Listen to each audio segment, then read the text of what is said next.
I'm one of the most notorious slashers in history, and I don't want to give that up.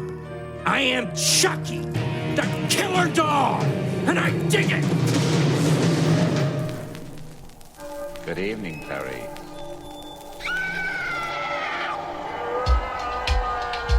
I own a motel not too far from you, and you'd be welcome to spend the night in one of the empty rooms if you'd like. It burns! Oh, it burns! And I'm the devil. Hello, everybody, and welcome to another episode of the Necronomicast. This is Brian. Thanks for tuning in. We've taken a little bit of time off this summer in order to recharge and refresh our batteries, but we're here tonight, ready to hit you right between the eyes with a very special guest, Don Mancini. Don is the creator of the Child's Play movies, all 6 of them, soon to be 7. We're going to talk to him about writing the Chucky movies, directing the Chucky movies, his work on Hannibal, and everything else he's done in his remarkable career in Hollywood. So, I invite you to sit back, dim the lights, and relax as we venture down Brian's dark alley with Don Mancini. Don Mancini. Don Mancini. And now it's time for a trip down Brian's dark alley. Don't go there alone. Yeah. Got him now. And here we are calling in on the Necronomicast hotline, the Newsmaker hotline. We've got Mr. Don Mancini from the City of Angels. Don, how you doing tonight? I'm well. How are you? Thank you for having me. I'm really well. Thanks for asking. I am super excited to have you on the show. We've been having some emails back and forth. I know you've been super busy working on a new film that we're going to talk about in a little bit. For our listeners that might not be familiar with you by name, Don is the creative genius, the mastermind behind the Child's Play movies and the Chucky movies, and I have to give you this shout out. Now, how can I be a creative genius if they haven't heard of it? Everybody's heard of Chucky, and what a super cool franchise, man! I just bought the 6-disc set from Amazon to prep for this, cool. and I rewatched them all, and man, it was so much fun going back and watching them all. But talking about going back, watch them all? Yeah. Wow. Thank you. I'm impressed and grateful. Oh no, it's so much fun, man, because they span such a long time. I can remember watching the first one when I was younger, and then all the way up to 2000. Let's see, when did you make the last one? This one's 2000 Curse of Chucky, 2013. 2013.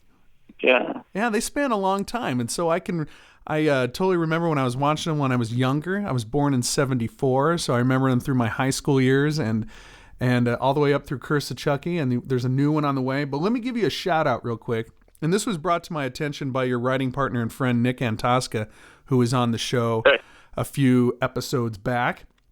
And we were talking about the golden age of television that's kind of happening now, a second golden age, and this great resurgence of dark shows like Hannibal and Channel Zero, things that you're involved with. And so I was talking about, remember Tales from the Crypt? And I started talking about my favorite episode of Tales of the Crypt, which was Fitting Punishment, which was something... Oh, that's right. I totally forgot about that, but Nick told me that was your favorite episode, and that, what a small world. I know, you go back and listen to that episode, and I'm talking about, oh man, there's this cool episode about the cheap funeral home director, and and then he's like, oh yeah, my buddy wrote that, and I'm like, no way. So it's in case you haven't seen a lifetime ago. Oh my God, it was so long ago. It's crazy.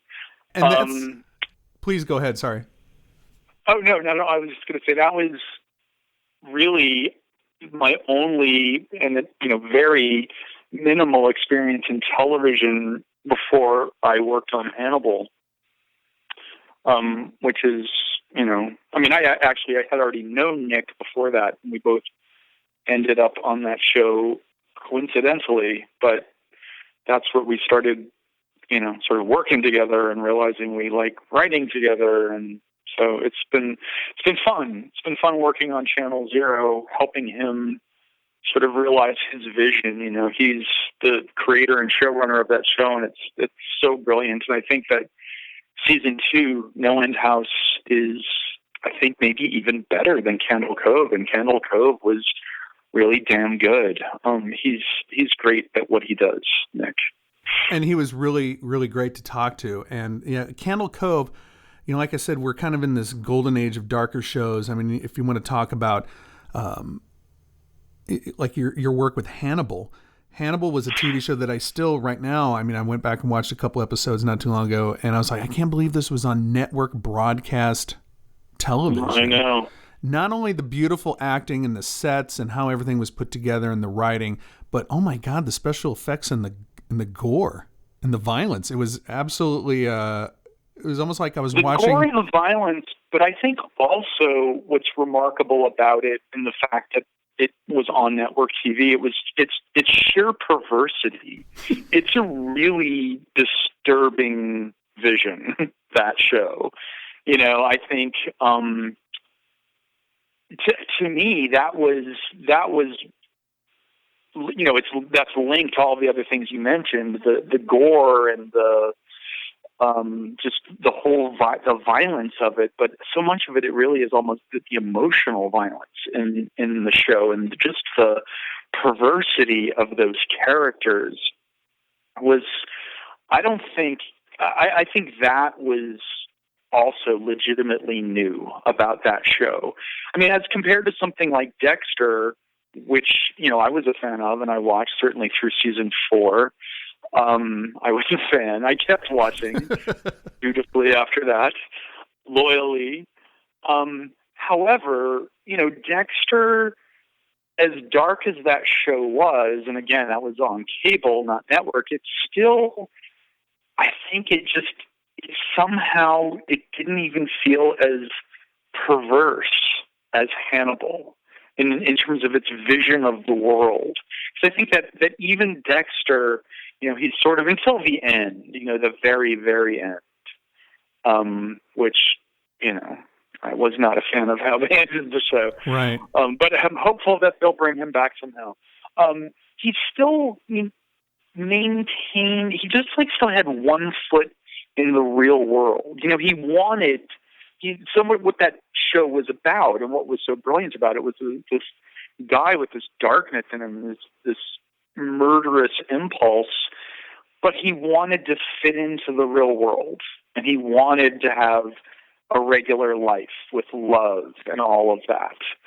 Whereas Hannibal, while he does want those things, he wants like his own version of it, and he doesn't really care what the world at large thinks of him. You know, whereas Dexter was always desperate to maintain his veil of innocence, whereas I think Hannibal in season 3 particularly, it's almost like it was an apotheosis for that character, that it felt like he was very happy actually to have that veil off and to be seen for what he truly was, so that he didn't have to hide anymore. I think he was gleeful about it. And anyway, and then with Mason Verger, it was so much fun writing those characters. I was a huge fan of not only the show, but the whole franchise.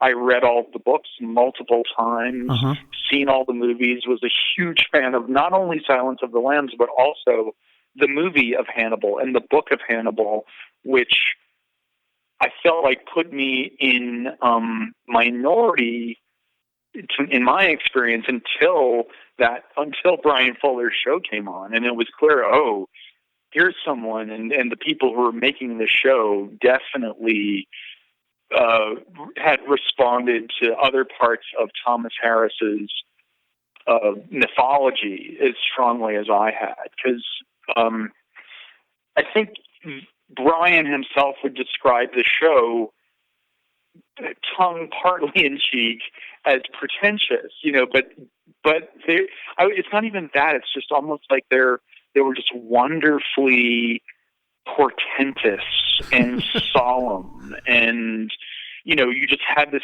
They're like kind of like Christopher Nolan films. I was thinking about this today. That like Dunkirk is out and people are talking about it, and I'm a huge Christopher Nolan fan, and I don't know if this is my phrase or if I'm stealing this phrase from someone else, and it may not even have been about Christopher Nolan, but I think it actually might have been Pauline Kael describing Bertolucci or something, which she described someone as having perfected an apocalyptic solemnity. And I think that is something that Brian Fuller captured with that show, that you just had this horrified sense of, just the world being quite insane in a way that that's both seductive but also just really horrifying. Anyway, I feel like I'm babbling, but I can do that about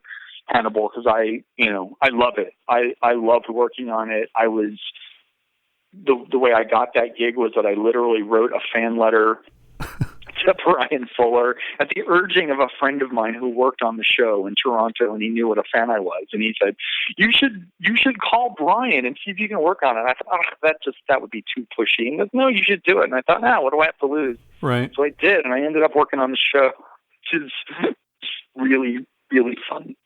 I learned a lot about television in between the time I did that Tales from the Crypt episode, and I think it was 1990, until 2000, 25 years later, my next TV. What I really enjoyed about the show, and I appreciate everything that you were saying about the background and everything of you putting it together and working on it and everything.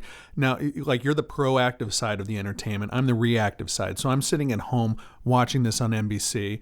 I'm a huge fan of the Thomas Harris books. And in fact, a number of episodes back, we had a Thomas Harris, a Hannibal kind of retrospective where we talked about the books, we talked about the movies. Oh my God, I have to listen to that. Yeah, it's super funny because I have a friend, since first grade, Chef Paul Kulik. He is a James Beard chef finalist, just a world-renowned, wonderful chef. And he operates a wonderful restaurant here in Omaha, a number of them actually. And we had him as a guest on the show in studio, and we were talking about like the complexities and how intricate it would be to actually cook human flesh, from a chef's point of view, because kind of a comic relief. So when you're working on a show like that, when there's excellent source material like the Thomas Harris novels and the movies, because you guys had to jump back in with like the Red Dragon stuff and Hannibal and the Mason Verger storyline and all that. When there's actually books written and Thomas Harris is still alive, do you have any conversations with him? Is he brought in at all, or is there any kind of consultation with him, or does he sign off on it and give you his blessing? Well, certainly none of us in the writer's room had any contact with him. Martha De Laurentiis, who was also an executive producer on the TV show, she had been involved in the franchise with her husband, Dino De Laurentiis, for many, many years. Mm-hmm. So, and I actually had known Martha in other ways as well. I'd done a couple of scripts for Dino and Martha over the years that never got made, but that was because I knew them and because they knew I was so into Hannibal. I actually got to read Thomas Harris's script for Hannibal Rising before the movie or the book came out, because that's how it sounds like you probably know the history of all this, because it sounds like your fandom goes that deep. Yeah. But Thomas Harris wrote the script first, and when I would hear about this, if I was ever around the De Laurentiis, I would say, "Oh my God, can I read that?" Sure, because then of course I go home and inhale it. So Martha, I think, has contact with Thomas Harris, and I believe I sort of, vaguely heard through her and Brian that I think that he was pleased with the TV show. Why wouldn't he be? My God. But that's all I ever heard. And I think that other than having, signed off and entrusting the TV show with Martha and Brian, I don't think he really had any, day-to-day input, certainly. Although that would have been fun to talk to him. As I'm sure you also know, he's an incredibly elusive figure. Doesn't do interviews. It's very hard to find anything on or about him.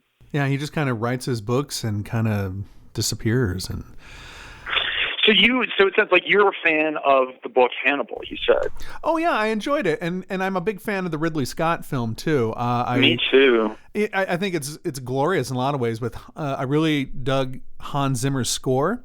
I really like the operatic sequence through that whole thing. And I love the music in the television show Hannibal as well. I was a music major in college, and a couple other guys on the Necronomicast have a music background. And so that percussive, strange sounding soundtrack, I mean, the instrumentation was not... Brian Reitzel. Yeah. It wasn't conventional at all. Yeah, it was great. It was great and also interesting because it was 180 degrees from the Hans Zimmer music. It's just like a completely different approach.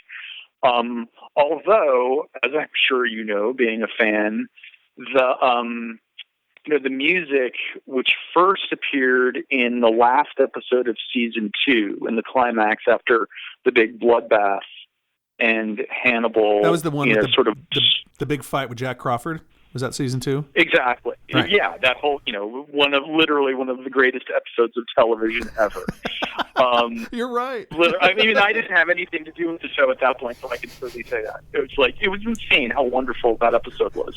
But then as Hannibal is striding out, in slow motion into the rain, and the rain sort of like washing the blood off him, and he's looking up. The music there is a variation on the Goldberg variations, which is Hannibal's preferred music that he listens to in both Silence of the Lambs, and we see him actually playing it in the movie Hannibal. Right. Anyway, how did I get off on that tangent? Yes, the music is amazing. Yeah, the whole show in all versions of Hannibal. Right. The entire Hannibal universe, but your involvement, you got to be so proud of that. And I keep every once in a while I go to the old search engine and I type in to see if there's anything going on with the development of like another season of Hannibal. Like I was always praying that like Netflix or Amazon or somebody would pick it up. And who knows, man? Because I know you guys had even before your involvement, all the way through the last the finale. It was lightning in a bottle. I mean, the acting was superb. The sets were gorgeous. The lighting, the music, the just everything about it. The special effects. I mean, it was for a guy that digs horror movies and likes to talk about them and watch them, and not just horror movies, but just cinema in general, just film and shows. I just thought it was such an incredible. I was watching it, I'm like, wow, I'm really watching something here, and this is going to go down in history as people are going to be talking about Hannibal and the show. They're going to be talking about it for a long time. Remember when NBC did that? And I don't know who had the pair of balls to program that the way that they did, but it was amazing. It was amazing television, and so my hat's off to you for your role in that. Oh, it was, as far as it goes, quite minor. There were a lot of amazing writers who worked on that show over the course of the 3 seasons, and I honestly just felt insanely fortunate to have ended up being one of them. Yeah. It sounds like you and I are similar. I mean, I responded to the first 2 seasons reactively, as you described yourself. That was my role, was a reactor, and I was a fan, and I recognized that one of the brilliant things about the show was that it was fan fiction done by professionals. Not beyond that, even fan fiction done by an artist, yes. Brian Fuller. Yes, because I think one of the ways I got the job, I had said to him, I have a somewhat embarrassingly encyclopedic knowledge of all things Hannibal, but maybe that could be of use to you, what you're doing. Because, it's like those characters and that world, and even just the way that Thomas Harris writes, his voice is so specific and beautiful and often poetic.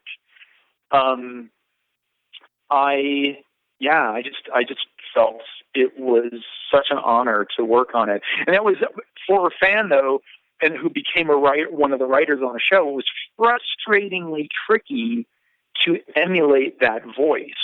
The people on that show don't always speak like human beings. Oh, they have right. this very poetic, verbose way about them. And that was one of the things I always loved about the show.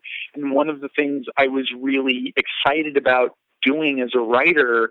But as enthusiastic as I was about it and as knowledgeable about it as I thought I was, it wasn't easy to do, honestly. Because I felt like my first attempts at it, it can come across as sounding emptily bombastic. And that's not what Hannibal is. I mean, he's always very specific and incisive and quite sensitive. But I think sometimes my attempts, they would just be blah, blah, blah, blah, blah, blah, blah. And what a great credit to lots of adverbs and adjectives. Right. And what a great credit to the actors, though. I mean, to take those words that you guys are either typing out or using your pen on paper, and they make the words come alive. I mean, excellent acting on that show. Yeah. Loved every bit of it. Now, here we are. We're talking TV. Your involvement with Channel Zero, Candle Cove, was the first season. We're getting ready to watch season 2. And when I got you on the phone, we were kind of chatting when I was setting up the volumes and everything on the microphones. I was like, oh man, I haven't watched season 2 yet. I've only watched season 1. And so I didn't realize that season 2 hasn't aired yet. It's funny that, and because I knew you guys were kind of working on season 3. And when we interviewed Nick Antosca, he was actually doing he just got back from Winnipeg. He was doing location scouting for season 1. So when we talked to him, you guys were just getting ready to start filming season 1. Then I watched it, and then so I'm kind of stuck in kind of a Christopher Nolan time warp here, where I'm not sure it's what year I'm in. Well, it's for those of us who worked on it as well, because we did in the writers' room. We wrote seasons 1 and 2 back to back. I mean, and so we started on that in that room. It was like November of 2015. Mm-hmm. So then most of it was like the early part of 2016, from like January through May, where we wrote 12 episodes, but they're 2 distinct seasons with different stories. And then they shot season 1 starting like in June of 2016 and finished in like September. And then after a couple of weeks off, then the whole crew just rolled right over to season 2. So it's this weird disconnect that we all worked on it well over a year ago. And it's, but now it's coming up to air. Yeah, so it's cool. It's cool. It's very different from season 1, very different from Candle Cove, as 3 is from 2 as well. I'm not involved in season 3 because they were working on that while I was doing Cult of Chucky. So unfortunately, I missed out on season 3. Okay, so we have season 1's in the can and it's already out and everybody can watch it. Season 2 is coming out. Is that October on Sci-Fi? I think September. I think late September, if it conforms to Candle Cove. It starts like the last week of September or so, and then airs, throughout October, and climaxes presumably Halloweenish, Nice. So I'll be glued to my television set watching your show there, and then also Stranger Things is coming up at the end of October, so I might as well not make any plans. I shouldn't make any plans. And Cult of Chucky. Don't forget Cult of Chucky. Oh, man, we are not going to forget about Cult of Chucky. Like I was talking about earlier, I got the 6-disc set, and I was watching, and I was really having a good time watching like 1 and 2 again, because, boy, it's been a while since I've seen 1 and 2. And now with number 1, with the original Child's Play in '88, now I was reading somewhere you kind of came up with the idea, or were you writing the screenplay when you were still in college? Yes, I was. I was at UCLA. I was a junior at UCLA. So when you're like sitting in the dorms or wherever you were at UCLA in 1986, 7, 8, and you're writing this out, did you ever think like in 2017 you'd be prepping and filming and doing like film number 7? And like, this is a huge horror franchise, you know, it's right up there with Michael Myers and Jason and all those cats. I dreamed it. I didn't think, because you can't plan on something like that. So much of it is luck, honestly. Sure. But I did dream it because I was a huge horror fan and obviously influenced by all of those franchises that you just mentioned, Halloween and Friday the 13th.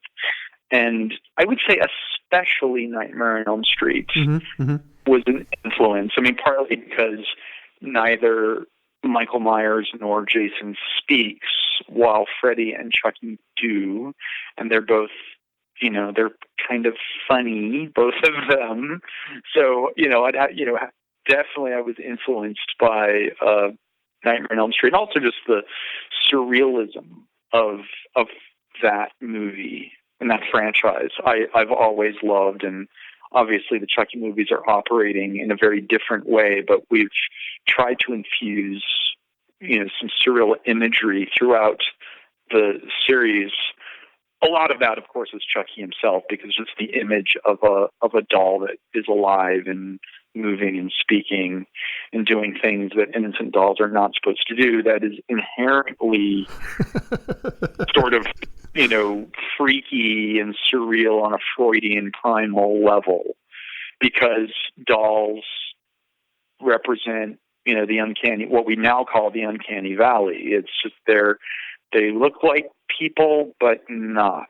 There's a distortion there, and that distortion is inherently disturbing and surreal.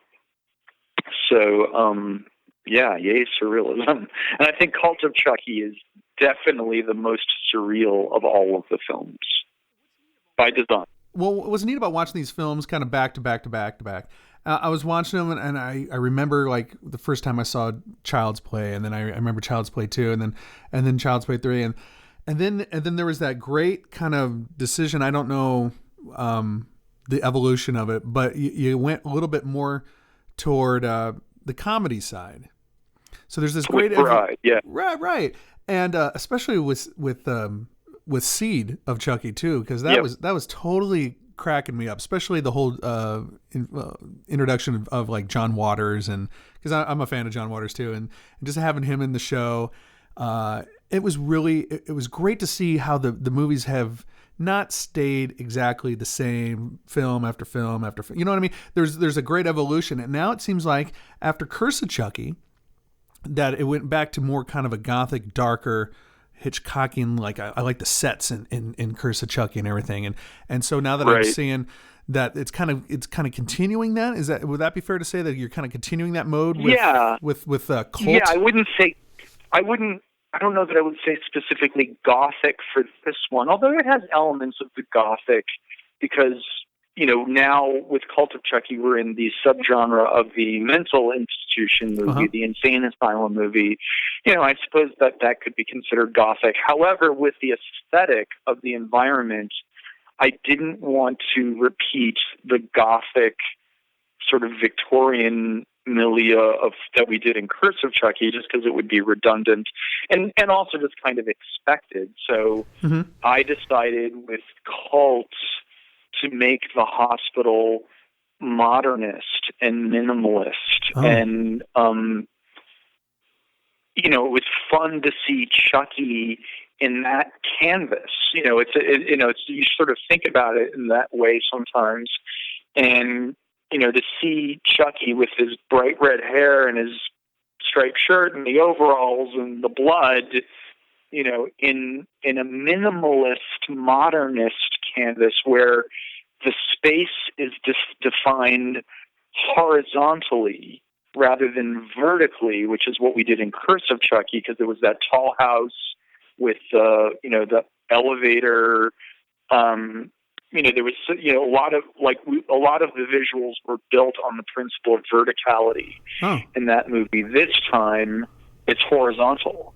and you get endless corridors, a maze of corridors that are meant to be sort of metaphoric and reflective of the characters' minds, the corridors of their mind. And these are characters that are all whose perceptions of reality are all distorted by their own madness, by the drugs that they're on, by the hypnosis that they're undergoing, by the dreams that they're having. So it was just a fun new flavor, to put on Chucky. What I was appreciating, I was watching the trailer, and listeners, we're recording this with Don. It's beginning of August, and the film is going to be released in October. So I haven't seen it. Obviously, Don's seen it. He knows exactly what's going on. So just from being reactive, watching the trailer, I can appreciate everything that you were saying about the corridors and the mental institution, the minimalist view of everything. So you're returning some of the main characters from the previous movie, Nika and the little girl, Alice. And I believe that it's not out of school to say that Andy Barclay makes an appearance from the original movie. Because he was in. No, not out of school at all. Very in school. Okay, because Andy is in this movie quite a bit, actually. That's awesome because I really enjoyed watching the post-credit scene from Curse of Chucky, and then there's this doctor, and I was just wondering. You don't have to give too much away, but I was just wondering. I wonder if his intentions are nefarious or whatnot, because he seems to be the one in control of the situation and trying to kind of steer the diagnosis and everything. And I saw the hypodermic needle, so I know there's some mind-altering drugs going on, and there's going to be some playing of reality. So yeah, it looks super cool when you're making something like that. And then also going back to like maybe let's like Curse of Chucky, Seed, and Bride. Do you have the actors already like signed or verbal commitment? Like with Jennifer Tilly plays a huge role, in Bride and Seed. And I didn't know if you wrote it with her absolutely in mind, or you write it and then pitch it to her, or how does something like that work? Because she's such the backbone of those earlier movies. Oh yeah, I mean, we fold those actors in and get them get solid commitments before I go down, the road with their characters too much. But we've done that a lot in this series, not just with actors also, but with people behind the camera as well. Because David Kirshner, our producer, he's produced all of the movies, and he's been my partner on these movies from the very beginning. We in a very grandiose way, we like to think of ourselves as the Broccolis of the horror genre. The Broccoli family lovingly overseeing the Bond franchise over the decades. Oh, yeah, okay. David and I, like to think of ourselves, and again, I said it was grandiose. In our tiny, tiny little corner of the business, we like to think of ourselves as the Bond people. I really like to work with people I've worked with before, and people, and they inspire me. I'm very inspired by Jennifer Tilly and Fiona Dourif and Alex Vincent. And I'm interested in, as I did with Hannibal, I mean, just being a fan, and I'm constantly musing, what would happen if these characters, collided? Or what would happen if, well, this wasn't my idea, it was like Brian's idea. What would happen if Hannibal was in love with Will Graham? Yeah, right? It's a great dynamic. I mean, it makes it for interesting viewing and, for the viewer too, because there was that chemistry between the two, and you don't know what's going on between them. And it's there, it's palpable.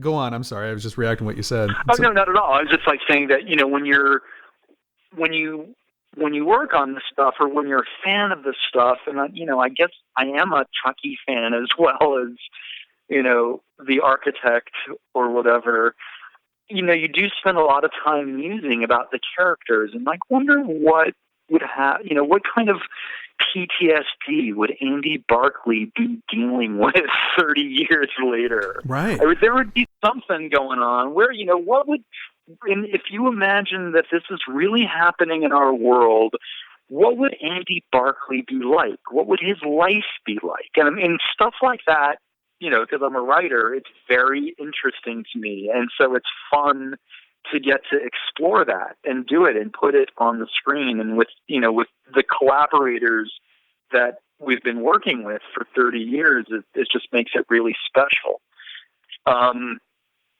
So, yeah, I forget what the original question was. We're just talking. What I really appreciate, too, about the Child's Play franchise, apart from all the other franchises, is that, like, you've got this hand in it. You developed it. You wrote it. You wrote the original, and now you're directing them. You've wrote all the movies so far. Like when you watch, Friday the 13th, there's 12 different screenwriters. There's 12 different directors. It's changed in a number of ways, from the very Sean Cunningham original all the way through the latest one that came out in 2009. Same thing with Nightmare on Elm Street. I mean, the one that Wes Craven first came up with is very, very different in a lot of ways, through the whole franchise, through all the Rachel Talladay's last one that she made, and I'm not counting the Platinum Dunes one. And then just with all these franchises, there's different. These cooks are in there. I don't want to say they're spoiling the soup, but I mean, they're putting their different ingredients in, and they're cooking it how they want to cook it. You've had this consistent hand in there, and I really appreciate that, because it's like, I can't doubt when I'm watching a movie, I'm like, this is Don Mancini's version. Who am I to argue? He's made every single one, and this is the direction that he wants it to go. And that's one thing that I really appreciated about the Child's Play Chucky franchise, is that it's had this consistency all the way through it of the person that invented it. Yes. Worse, man, or maybe for better and worse, or it depends on who you ask. I mean, I appreciate your saying that, but not everyone agrees. I mean, there are some people who think, oh my God, get some fresh blood in there. Oh. I mean, sometimes people will even tweet to me like they're being helpful. They'll tweet to me, maybe you should have Rob Zombie do the next. Oh, for God's sake! For God's sake! And I'll be like, I think I got it. I think I got it. but thanks right. for the tip. Thanks for the vote of confidence. Right. Now, who do you own the rights to the character? I mean, you know what I mean? Like Friday the 13th is. Oh, okay. Well, I didn't know, because Universal owns it. I created it, but Universal owns it. Okay. I didn't know if there was like right now, Victor Miller and Sean Cunningham and Paramount and whoever else is in the new line. They're all fighting about who owns what and what they're going to do. And so that, when we were talking to Nick, I know he wrote an excellent, beautiful script for that franchise. Yeah, it was great. Oh, it was fantastic. And it that will never get made. And so I just wondered who owned the rights to Child's Play or Chucky, and so it's Universal. I have what's called a right of first refusal. I mean, they, when it's time to do another one, they have to offer it to me first. Oh, okay. But if I said no, they can, certainly move on, and it'll happen eventually. I mean, certainly this character is going to outlive me, which is both awesome and really sobering. Oh, especially now that it's 30 years on. Right. And I'm constantly meeting, I'm now working in Hollywood. I meet studio executives who, weren't even born when in 1988 when the first came out, or I'll have to get, oh yeah, really, I remember one time I met Freddie Prinze Jr. and he goes, yeah, Chucky fucked me up, man. I'm like, fuck you, fuck you. How old are you? Right. You write these movies and you're directing them and everything, and he's thinking back when he watched them at a slumber party. Exactly. I get that a lot, increasingly, obviously, but hey, it's better than the alternative. I hear you, man. So number 7's coming out. It's coming out in October. It's going to be video on demand as well as DVD, Blu-ray. That comes out. Universal owns the rights. So Do you have something in mind for a part 8, or is this it? Is this Chucky dies in this one, right? I mean, this is the end of it, right? Gosh. The I final hate chapter. to be pinned down, but yeah. I'm excited. It's like I hesitate to even answer it in jest because like someone will take it seriously. Like Right. if I literally like in jest said, affirmed what you were saying, then someone will run with it and say, Don Mancini says this is the last movie. Sure. So I resolutely say, no, this is not the last. This is not the last you have seen of him. Have you ever... Whether or not he dies in this installment is beside the point. Sure. I was just kind of messing with you. Half the fun is finding the imaginative, way of bringing him back from the dead. Yeah, and what I also enjoy is the imaginative ways that you dispatch people through these movies. I've always enjoyed, like, I like the one in number 2 where the factory worker got his eyes gouged out and replaced with the doll's eyes. That was pretty awesome. You've got some memorable kills. Do you have a favorite kill through the 6th? Maybe tease the 7th if you want, but I mean, do you have a favorite kill through the 6th? I have to say I am partial to Tiffany's death in the bathtub in Bride of Chucky because the details of that set piece that was actually in my original script for the first Chucky. That was how the babysitter who in the movie, in Tom Holland's movie, ended up being played by Dinah Manoff. In my original script, she is taking a bubble bath, and the doll comes in and throws the TV in. Oh, wow. and the bubble, and then the notion that the surge of electricity would cause these bubbles to go wafting through the air. I was like 21 when I wrote that and like aware, like, wait, that's not really, strictly speaking, real. Can I get away with that? And it's like, wait, I'm taking my first tentative steps into the realm of stylization. And I always loved the details of that set piece.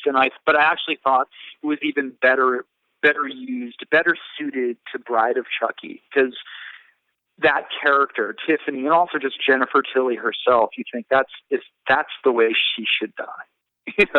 Reclining in her bathtub watching Bride of Frankenstein. Right, and that was the part I was going to bring out too, because I love that she was watching that gothic old Bride of Frankenstein. That's a classic movie, and she's watching it. She's really getting into it, and she like feels the pain of the bride as she. I mean, right. I mean, thank God we ended up at Universal, because the first movie was MGM, right? UA. And then Child's Play 2, the script we developed it at MGM UA, but then the studio got sold, and long story short, we ended up at Universal.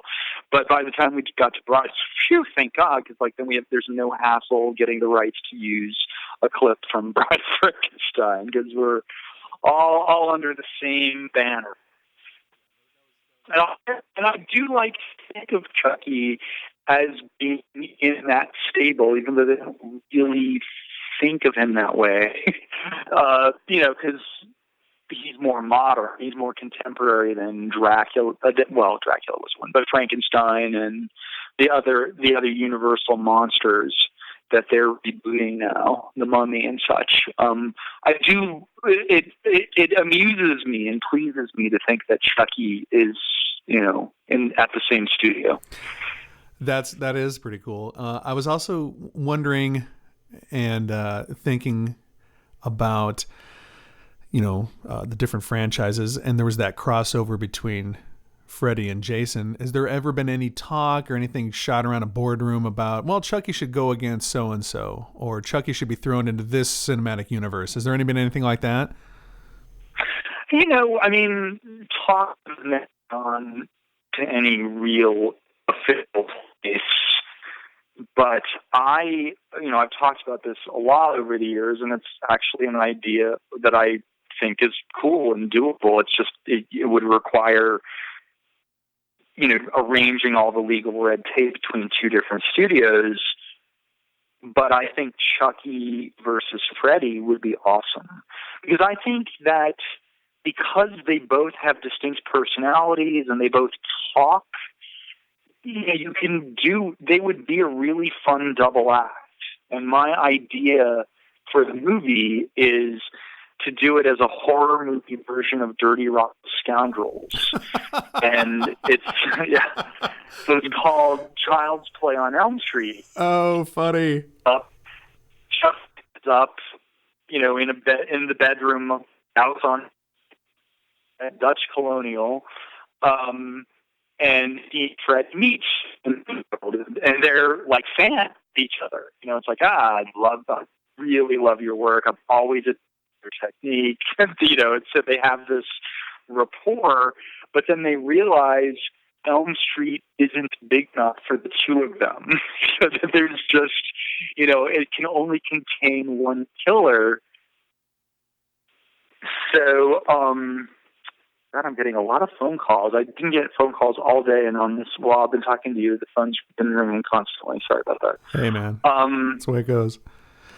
I dig that idea. I was kind of thinking in the car. I was thinking, like, well, what would it be like if a child was going to summer camp and he takes his little good guy's doll with him to Camp Crystal Lake, and Chucky wreaks havoc at the camp, and who knows who else is there? But a machete wielding madman, and something like that. Feel free to use that.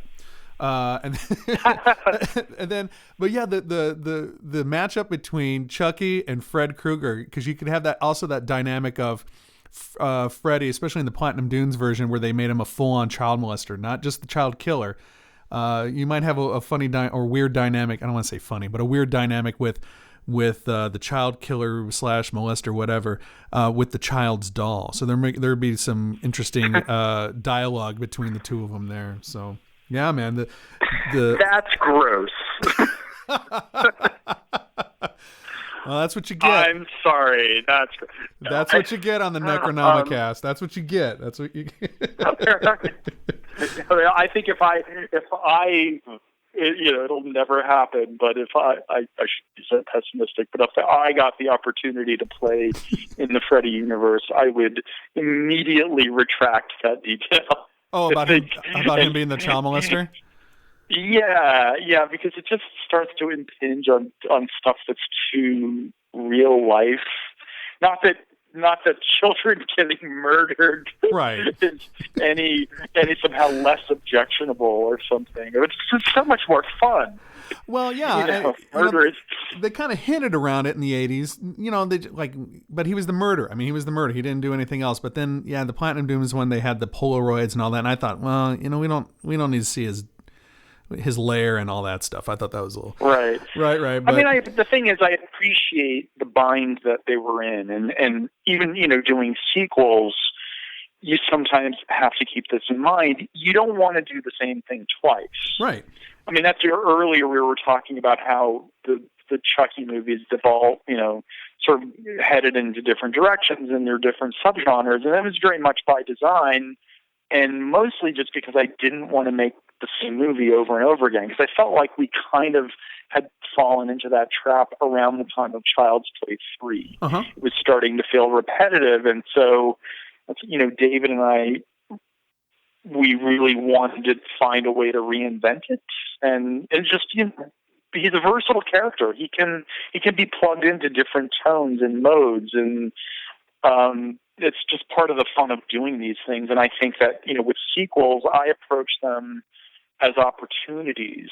The fact that people come to a sequel with preconceived notions, part of the fun is subverting their expectations, and in a way that describes any good narrative and good storytelling is about subverting expectation.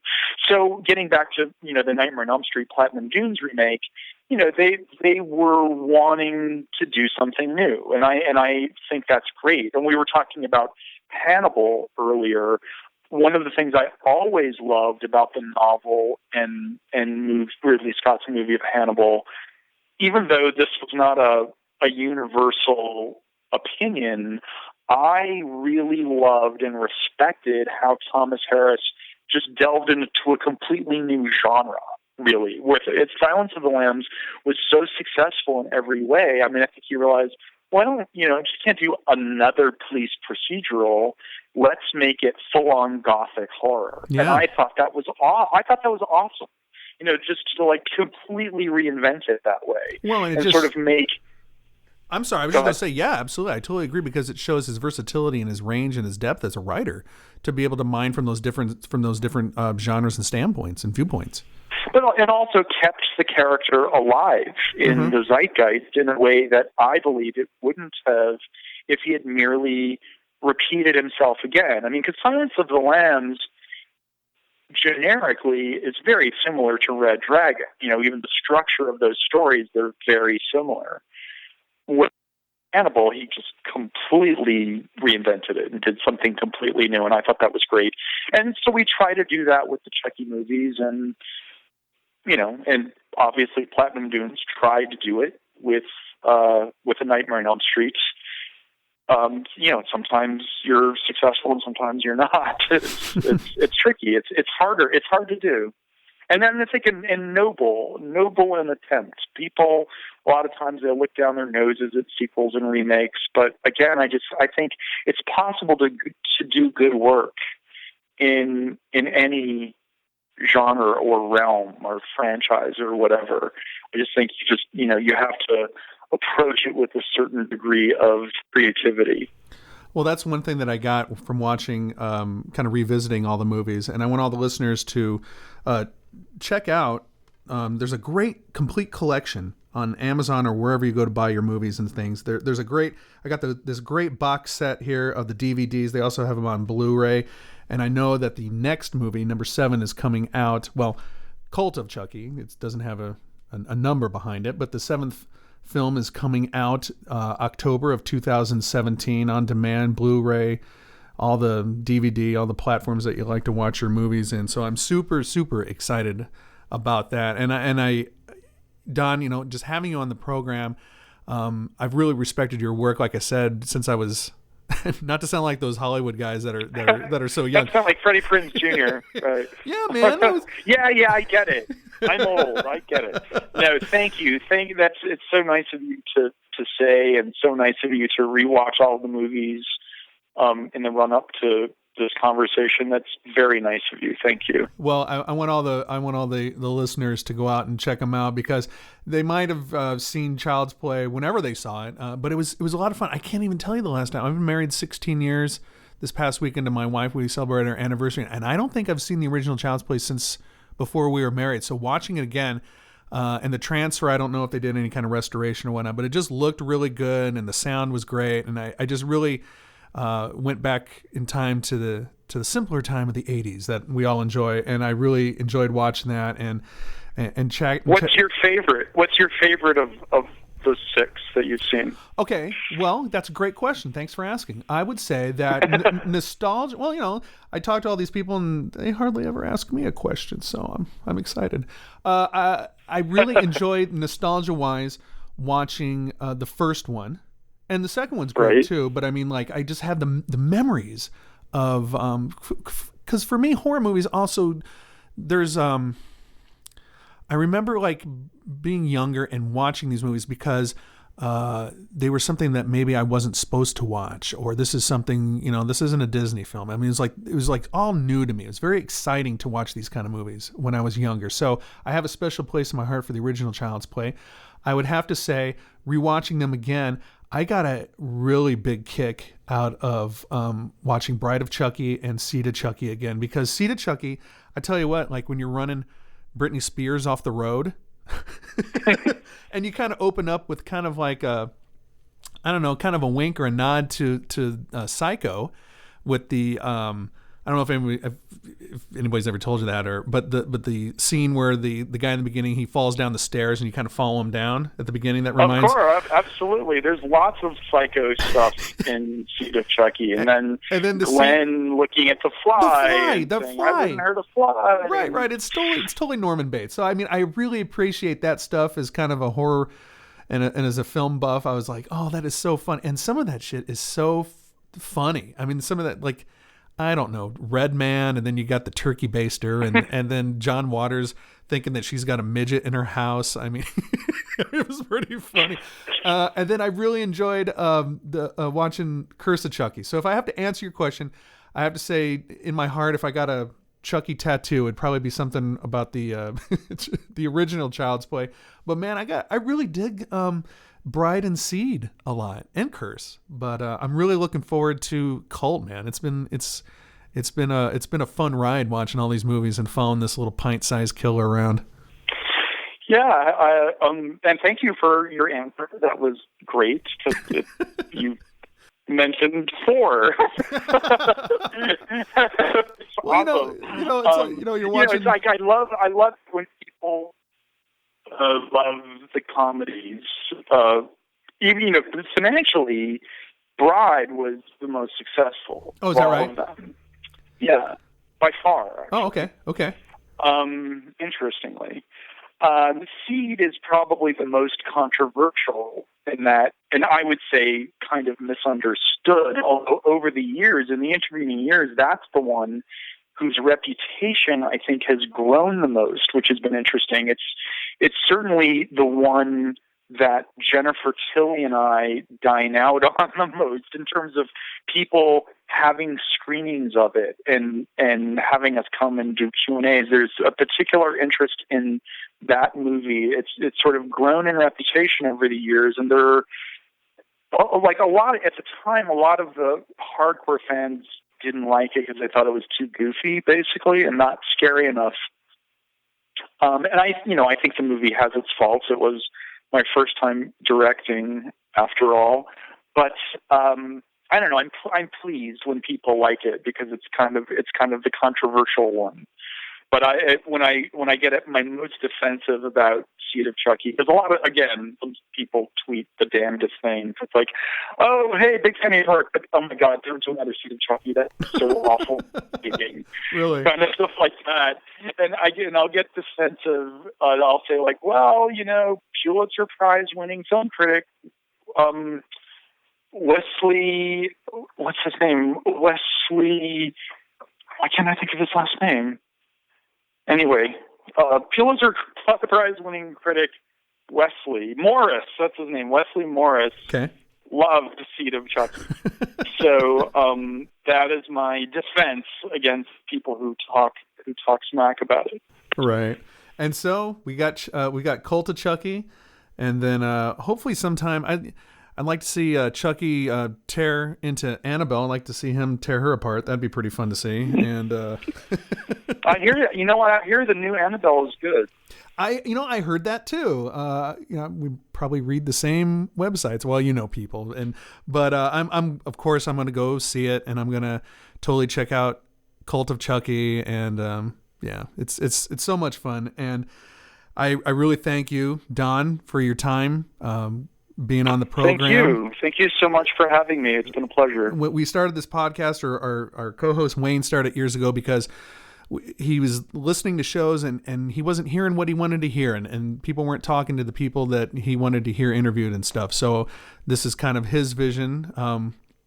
And so having you on the program, it's given it a little bit of class that the show needed. So I'm really glad to have you on the show tonight. And everybody. If I represent the class, oh dear. Thank you for saying so.